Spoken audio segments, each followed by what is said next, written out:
This is the Shadow Arts DP Daredevil build for Conquest. The Shadow Arts rework has allowed you to take Shadow Rejuvenation as well as Cloaked in Shadow, which is a really nice buff for Shadow Arts, even though they took away a lot of the stealth uptime. It's a lot more interactive, and I'll be showing in this match how I'm going to be playing a more interactive playstyle with Shadow Arts and still getting a lot of value out of it. So essentially, yeah, the difference is you don't take the poison trait, you get Cloaked in Shadow, you take Shadow's Rejuvenation, which gives you a lot of initiative, and you also are going to get a lot more Condition Cleanse from Shadow's Embrace, and everything else is pretty much the same with the Zerker Divinity build and the Marauder's Resilience. So pretty much just go for that. Now, in this match, you'll see that I'm going pretty hard on this target. I don't have a lot of ways to heal myself in a 1v3 situation, so it's really dangerous because the stealth axis is not so high, so I have to use positioning to survive instead, and luckily my teammates arrive to help me cleave that down body, and we're going to mop up some of those kills, and I'm going to head into home where I see my team is trying to deal with a thief. So I'm going to get some initiative here. You get a lot of initiative. You get 3 initiative every time you go in stealth and come out at the same time. And that means that you can play a lot more aggressively because you have more resources. It's also more defensive too, right? Because you can stack more stealth over time, but you want to be going in and out of stealth to get that initiative rather than just staying in stealth. So really good design change on that Shadow Arts. We're going to just play the same way though, as we always have as a DP thief. Always secure kills for your team and let your team do the capping. You don't want to be capping as a thief. Maybe decap when, there's nothing else you can do, but you don't want to be stuck capping for too long. So we're going to let our teammate here decide what they want to do with that node, and I'm going to move on. I see that at mid, they're going to get pretty much ganged by the respawners. So I'm going to head in there and try to give them some help. I see that my warrior is doing the beast, so I'm going to not worry about that. And my necro is going to push back into mid, so I'm going to stay here and see if I can help them out. But we're going to jump on this virtuoso because we want to prevent them from getting value. I see the thief is in stealth nearby, so I play very safe, get behind line of sight before I try to re-engage, assess the situation essentially before I see what's going on. I get mowed and I need to use all the mobility to get out. I have my shadow return ready, so I'm going to use that before I get jumped on by the other virtuoso. And I have my Bassy Venom up now. I cleanse so that I don't have blind, and I get some nice damage there. They're pretty low, but I'm also not too high on cooldowns, and both of their virtuosos are here. So I need to play pretty safe here. Line of sighting. I took a big burst, but I cleansed a lot of it with my heal skill, and I have full initiative, so I'm going to just disengage, play a little bit safe. Yeah, I have 20 confusion on me now. I should not be casting any skills. I'm going to go in stealth here to just de-target and maybe get a little bit more heals. You do get like 500 healing from going in stealth. I try to bait their virtuoso off of the spot there, and we get the kill, which is nice because now we've got map presence, and I can attempt to go for a decap if I see that being fit, and it seems like a good idea because they don't know that I'm going in. I have to go for extra stealth here with the blinding powder, otherwise they'll see me before I get to the node.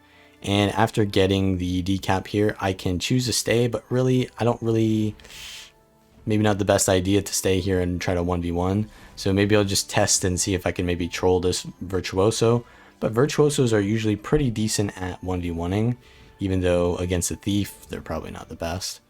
So they land a lot of their confusion burst on me, so at this point, I've lost some cooldowns. Maybe I shouldn't stay, I should probably leave.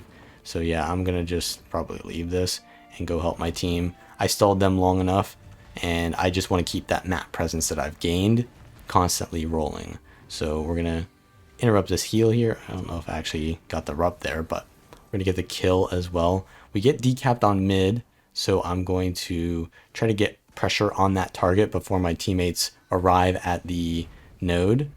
I take a lot of confusion damage from the virtuoso, so I have to back off, and my teammates are actually going to be pushing into far instead of into mid, which is maybe not the best for me. So At this point, I can decide whether I want to stay or go to far and help them, but really, ideally, I should probably just stay at mid because it's a way better position.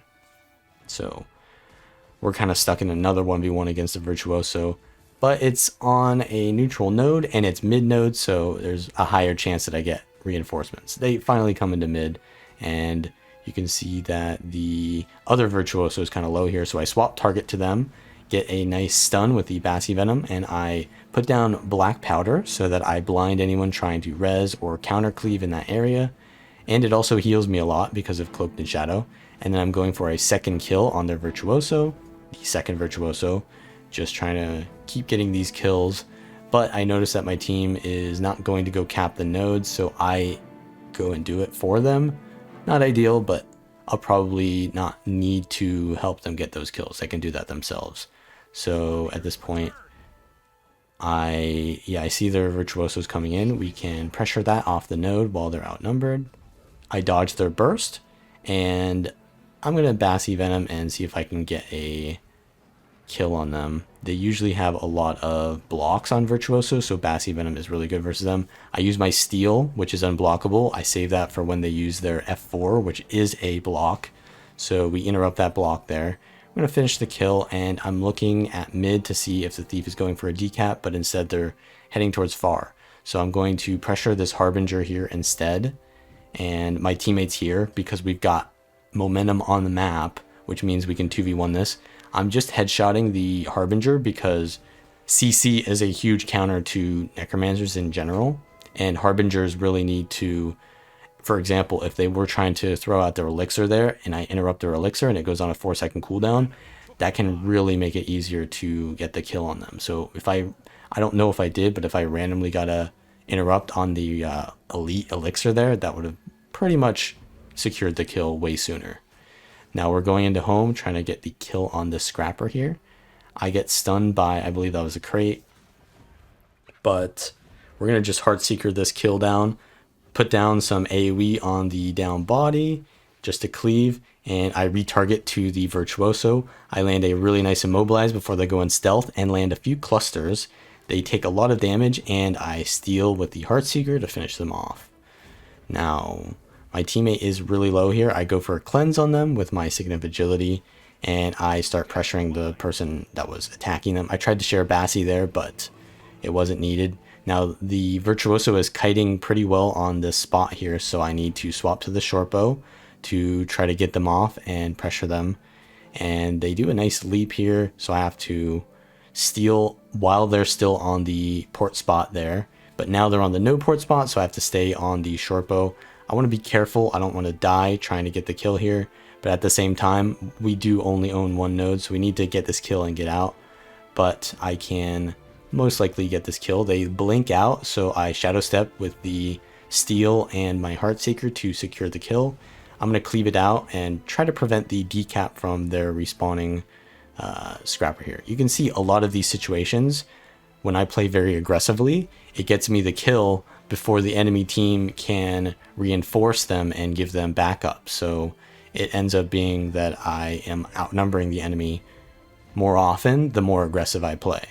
So I see that my engineer is actually pretty low there, so I wasn't sure if like the Thief, I saw like a shadow return or something there, so I thought maybe the Thief was ganking them, but no, the Thief is at mid. And I'm going to stealth my Reaper there so we can 2v1 this Thief.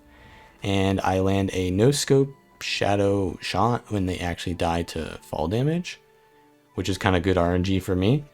And that ties loose ends up. I'm going to go for a decap on far potentially right now, but I see that they're going for the Chieftain, and the game is pretty close to ending, so I'm just going to secure the win by getting the decap first, going for the shadow step so that we can ensure that we get there in time, but the boss is actually being taken out pretty slowly. So yeah, my stealth runs out here before the boss gets low enough. I go for a Heartseeker, but it doesn't crit, so I didn't actually finish it off there, but I did attack it a couple times, which got me the steal there.